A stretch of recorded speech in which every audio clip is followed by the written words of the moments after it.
The reason why I decided to run for the executive board was I felt like we needed to be represented in Northern Arizona, rural communities, and also our Native American population. So diversity needed to change, and I felt that that was important so that our voices could be heard at the executive level.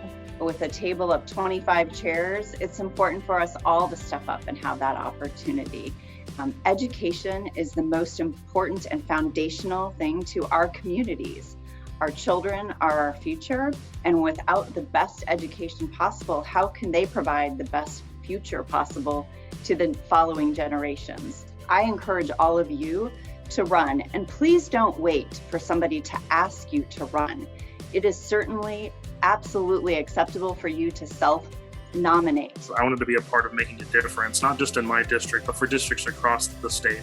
As we've seen everything that goes on at the Capitol, everything that goes on in our communities, and I knew that the best way to be a change agent for my community was to have a seat at the table, and that's why I became an officer. I would say you get the same value you put into it. If you put in the work, if you get to make connections with school board members across the state, education leaders across the state, that you're going to be a better school board member and you're going to be a better community leader. For someone who's interested in running for exec board, I want you to ask yourself, am I ready to make a commitment and change within ASBA? Do I believe in school governance? Do I believe in equity?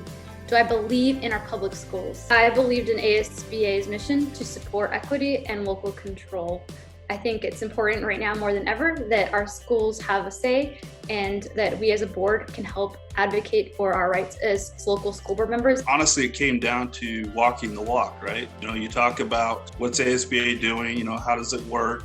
And the only way to really truly understand that is to get involved. And if you really want to get involved, then you step out of your comfort zone and run for a seat on the executive committee. It's really hard for someone like me to advocate for myself.